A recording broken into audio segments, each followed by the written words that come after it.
I own far too many Boomer Shooters. It's high time that I play them all. This time I played Dread Templar. Developed by T19 Games, Dread Templar is a Boomer Shooter somewhat faithful to its 90s inspirations like Doom and Quake, but still introduces a lot of new and unique ideas. It's fast-paced action, and overall I got out of it what I wanted to, a pretty classic Boomer Shooter experience with some extra features, some of which are also kind of optional. What I really liked about Dread Templar was the arsenal and the gunplay. Particularly the starting weapon, the dual-wielding pistols, just felt great to shoot.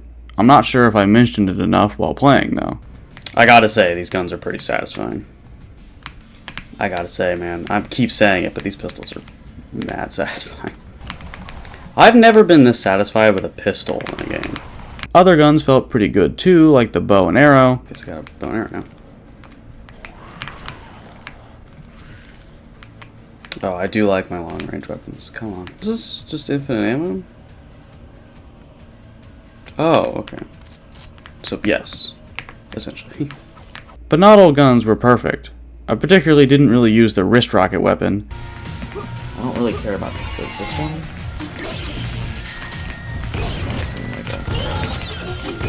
Worth my time, personally? And I specifically did not like the katana throwing mechanic either. I got into why instantly. Okay, there's a serious delay before you actually throw that. Good to know. Yeah, there's just too much of a delay to really use that. Oh, but I did enjoy the Infernal Gauntlet quite a bit.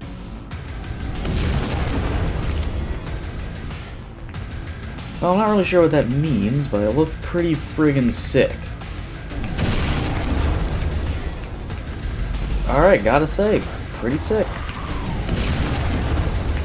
Although there is a second gauntlet much later in the game that I did not like as much. It pretty much just kills anything in front of you, but it seems like it is just less effective than the first gauntlet that kills swaths of enemies in a line instantly, and much more gratifyingly as well. Although the pistols were eventually made obsolete by the SMGs, I continued using the pistols occasionally just because I genuinely found them that fun to fire at enemies. So yeah, the arsenal had a couple duds, but overall I thought it was really fun. The weapons were somewhat specialized, like there were definitely some weapons I would often use for specific enemies, but I never felt the need to use one exact weapon against one exact enemy every single time.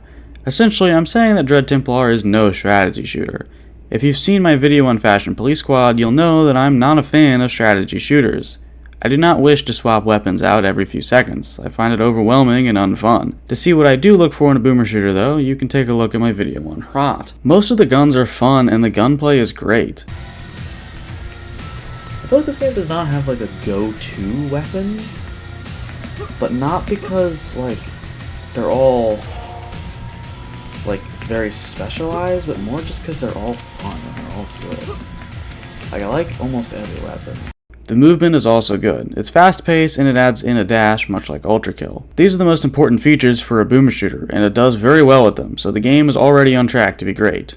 Another really important aspect are enemies, both their designs and their actual behaviors. In the beginning, the enemy design and behavior are pretty basic. Zombie-like guys that run at you and some that shoot at you. Although the wizard guy, known as a Dark Apostle, does summon alternate enemy variations, and he's pretty cool. Later in the game, I think the enemies get better and better design, as well as other unique behaviors. Although no game is complete without a few enemies that just grind your gears. You'll find them pretty annoying, possibly even hate them, but to me they add to the experience. They're going to affect the way you play the game. You'll probably go out of your way to take them out first in large groups of various enemies. For me, these enemies were the Behemoth, Pinfly, and one other I can't find on the wiki, so I'll just call it the Infernal Hound because it seems fitting to me. The Behemoths are the big motherfuckers that send explosive purple balls your way. They have a lot of HP, their projectiles have seemingly infinite range, and they do a decent job at tracking you.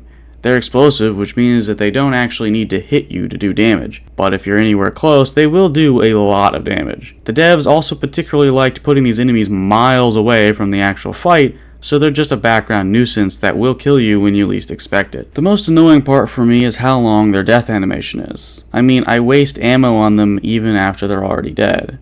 This is pretty much the only instance of this issue in Dread Templar, but it is an issue that bothers me a lot in other games like Quake 2. Anyways, the Pinfly, which are these flying skull creatures that fire skulls that track you. Their tracking is insanely good. The projectiles last for what feels like years, and, well, I'll just let past me explain it. Why do these guys have infinite health, projectiles that can track you, and they can shoot like 3 of them at a time? These 2 enemies really weren't so bad, and like I said, I actually like having creatures to hate. It makes defeating them even more satisfying. However, this infernal hound creature, as I'm calling it, did kind of annoy the hell out of me. So much so that I complained about it multiple times. These guys suck. I genuinely have a fear of fighting them. They're fast, their projectiles are fast, they blow up whenever they want, and they also tank like 3 shotgun shells. Like, how is that even fair? It's not even remotely dodgeable. But the little hound dog things that shoot the fucking bullshit, those things are pretty annoying. Yeah, I really don't like those guys. Beyond enemies, Dread Templar also has bosses. The bosses in the game are pretty good considering the genre.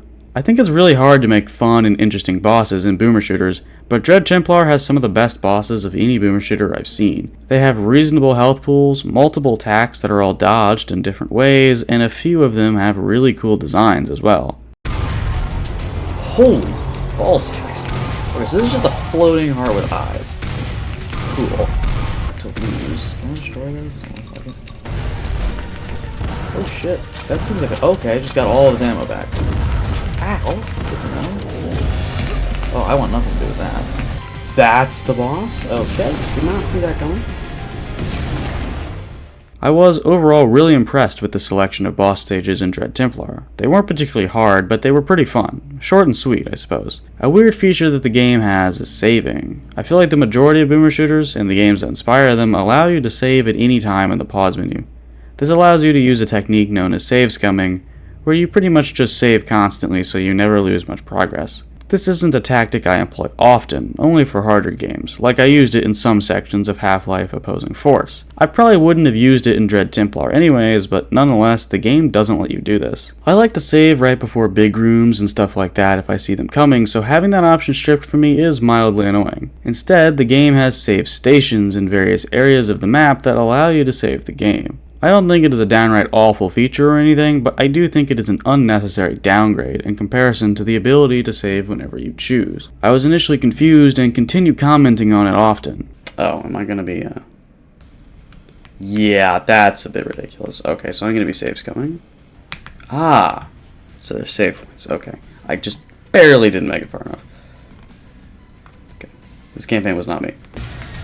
Again, I'll say this again and again, but the save points are a little weird. I don't even actually have a problem with it. I don't even think it's a bad idea necessarily, but I do think it's just a weird choice. There was one small aspect to saving that somewhat dumbfounded me, though. Save real quick. That does not pause the game.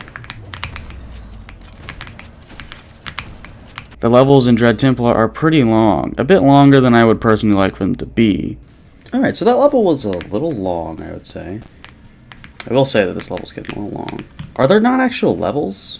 There is more than one save point in each level, but they can still be somewhat few and far between, so there are times that you could lose a decent amount of progress by dying. The save feature seemed like an odd choice to me, but I didn't have much of a problem with it overall. However, there was one large aspect to the game that I was not a big fan of.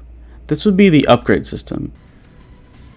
Okay, there's also character upgrades. This is getting to be a lot.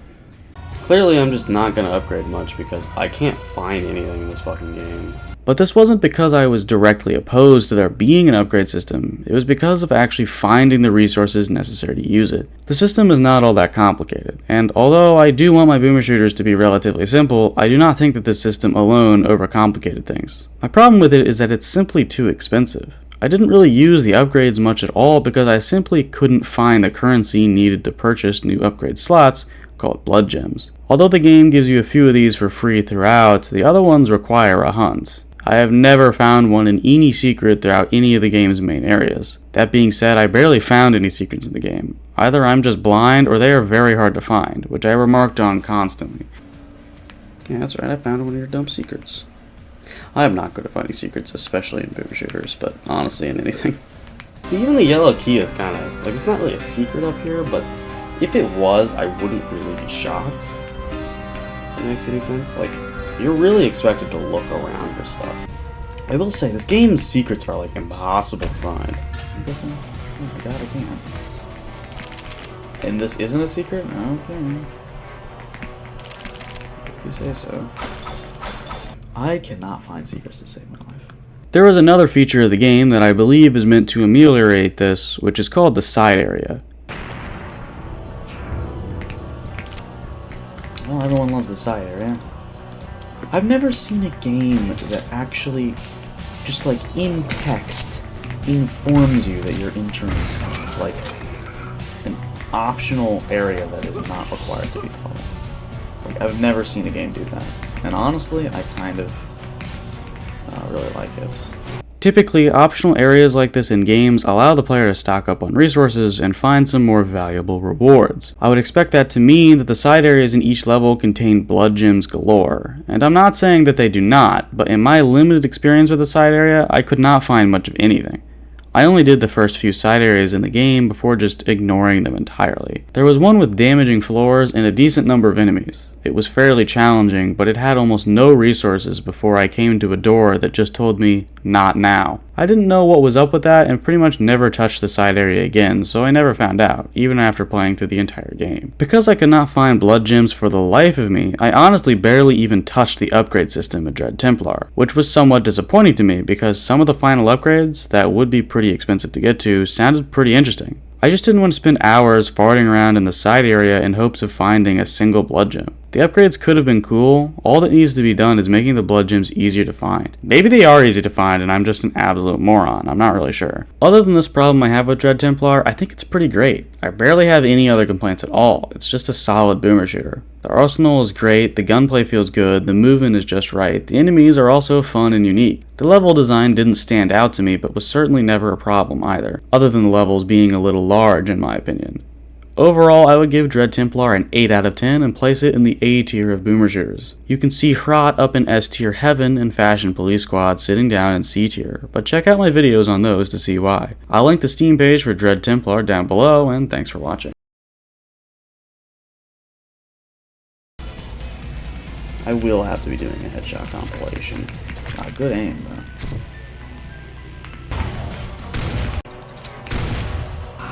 Those are enemies.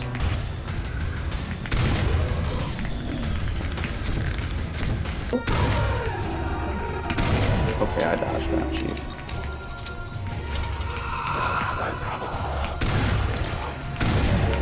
God, my aim is just nutty. It's not moving.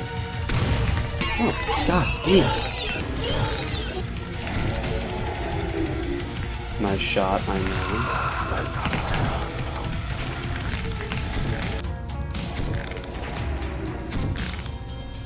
God, my aim is just nutty.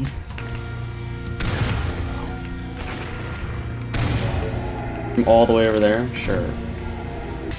Got it.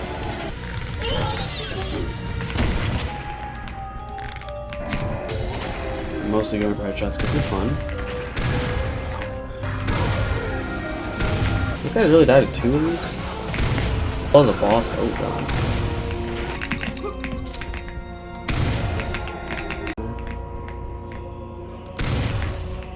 Insane aim, bro. Really? Did that guy just take the bullet for him perfectly? 3 at the max.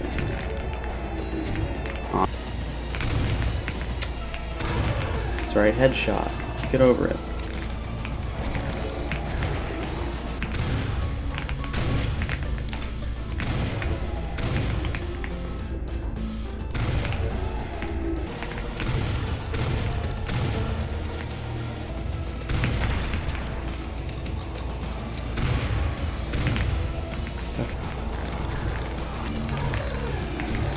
Okay, that was a sniper shot right there.